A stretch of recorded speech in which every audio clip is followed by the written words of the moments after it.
Assalamualaikum warahmatullahi wabarakatuh. Perkenalkan, saya Dava Farhataya Widodo atau yang bisa dipanggil Dava. Saya berasal dari kelas 11 3 dan MP Ekonomi E. Tujuan saya membuat ini adalah untuk melengkapi nilai ujian saya yang kurang. Di sini saya ingin menjelaskan tentang CP3 yang bertemakan ketenagakerjaan. Menurut Undang-Undang Nomor 13 Tahun 2003 tentang ketenagakerjaan adalah segala hal yang berhubungan dengan tenaga kerja pada waktu sebelum, selama, dan sesudah masa kerja. Sedangkan tenaga kerja adalah setiap orang yang mampu untuk melakukan pekerjaan untuk menghasilkan barang dan jasa baik untuk memenuhi kebutuhan sendiri maupun untuk masyarakat lain. Tenaga kerja dapat diklasifikasikan menjadi 3 kriteria. Yang pertama, terdapat tenaga kerja terdidik. Yang dimaksud adalah seseorang yang memiliki keahlian atau pengetahuan di bidang tertentu. Keahlian dan pengetahuan tersebut didapatkan melalui pendidikan formal. Contohnya adalah dokter, guru, dan akuntan. Yang kedua, ada tenaga kerja terlatih. Yang dimaksud tenaga kerja terlatih adalah seseorang yang memiliki keterampilan atau keahlian yang didapatkan melalui pendidikan non-formal. Pendidikan tersebut bisa berupa kursus maupun pelatihan. Contohnya adalah supir, montir, dan tukang jahit, dan yang lainnya. Yang terakhir adalah tenaga kerja tidak terdidik dan terlatih. Tenaga kerja tidak terdidik dan terlatih adalah tenaga kerja yang tidak memerlukan pendidikan dan pelatihan. Kemampuan tenaga kerja pada kelompok ini didasarkan pada kebiasaan dan pekerjaan yang tidak menuntut keahlian tertentu. Contohnya adalah buruh cuci, kuli panggul, dan kuli bangunan. Selanjutnya, angkatan kerja. Yang dimaksud angkatan kerja adalah penduduk usia kerja yang bekerja dan sedang mencari pekerjaan. Angkatan kerja juga bisa disebut sebagai penduduk yang aktif secara ekonomi. Sejalan dengan ILO, menurut Badan Pusat Statistik, penduduk yang termasuk angkatan kerja adalah penduduk usia kerja, yaitu 15 tahun ke atas, yang bekerja atau punya pekerjaan. Sementara yang tidak bekerja dan pengangguran, penduduk termasuk bukan angkatan kerja atau penduduk usia kerja yang masih sekolah, mengurus rumah tangga, atau melaksanakan kegiatan lainnya selain kegiatan pribadinya. Yang selanjutnya, kesempatan kerja.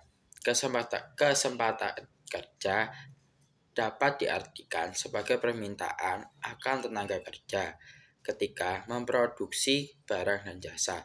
Rumah tangga produsen memerlukan tenaga kerja dan modal sebagai input untuk proses produksi. Permintaan tenaga kerja adalah prinsip ekonomi yang berasal dari permintaan untuk output perusahaan. Jika permintaan terhadap output barang dan jasa perusahaan meningkat, perusahaan akan membutuhkan lebih banyak tenaga kerja sehingga akan memperkerjakan lebih banyak tenaga kerja. Sebaliknya, jika permintaan terhadap output menurun, maka perusahaan akan lebih sedikit membutuhkan tenaga kerja sehingga permintaan tenaga kerja akan menurun. Dampaknya adalah perusahaan dapat melakukan pemutusan hubungan atau yang sering terjadi yaitu PHK. Menurut Undang-Undang Nomor 13 Tahun 2003 tentang ketenagakerjaan, yang dimaksudkan dengan upah adalah hak pekerja atau buruh yang diterima dan dinyatakan sebagai bentuk uang atau imbalan dari perusahaan atau pemberi pekerja kepada pekerja atau buruh yang ditetapkan dan dibayarkan menurut suatu perjanjian kerja, kesepakatan atau peraturan perundang-undangan. Selanjutnya, apa saja sih jenis-jenis upah? Indonesia mengenal beberapa jenis upah, diantaranya yaitu upah menurut waktu adalah sistem upah yang didasarkan pada beberapa lamanya kerja seseorang. Selanjutnya, upah menurut satuan hasil adalah sistem upah yang didasarkan pada jumlah produk yang dihasilkan oleh seseorang pekerja.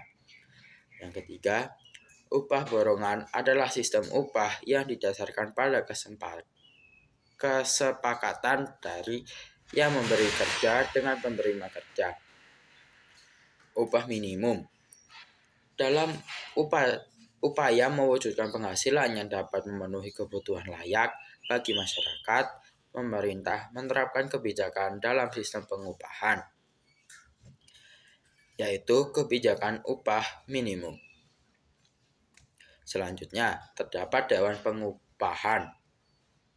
Menurut Keputusan Presiden Republik Indonesia Nomor 107 Tahun 2004 tentang Dewan Pengupahan adalah suatu lembaga non-struktural yang bersifat tripartit. Dewan Pengupahan terdiri dari Dewan Pengupahan Nasional, yaitu Depenas, Dewan Pengupahan Provinsi, Deperprov, dan Dewan Pengupahan Kabupaten atau Kota, Dapekap atau Dapeko. Dewan Pengupahan Nasional. Dewan Pengupahan Nasional atau Depenas dibentuk oleh Presiden. Lembaga ini bertugas untuk memberikan saran dan pertimbangan kepada pemerintah dalam rangka perumusan kebijakan pengupahan dan pengembangan sistem pengupahan nasional. Dalam menjalankan tugasnya, Depenas bekerja sama dengan pemerintah, pihak swasta, dan pihak-pihak lain yang terkait.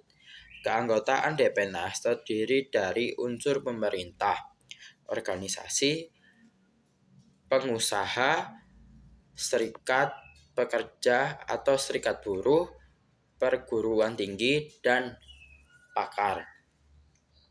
Dewan Pengupahan Provinsi. Dewan Pengupahan Provinsi atau Deperprov terbentuk oleh gubernur.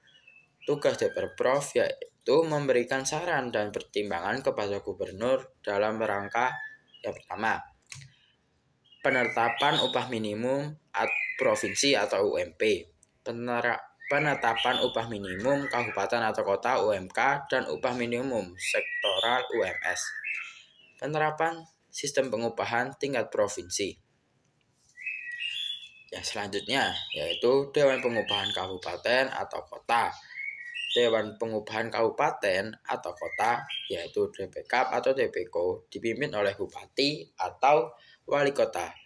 Tugas DPKAP dan DPKO adalah memberikan saran dan pertimbangan kepada Bupati atau Wali Kota dalam rangka yang pertama, yaitu pengusulan upah minimum kabupaten atau kota UMK dan atau upah minimum sektoral kabupaten atau kota atau yang bisa disebut UMSK.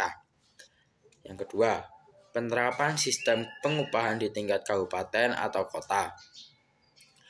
Pengangguran adalah kelompok anggota kerja yang tidak bekerja atau sedang mencari pekerjaan. Pengangguran dapat terjadi karena jumlah penawaran tenaga kerja lebih besar daripada permintaan tenaga kerja.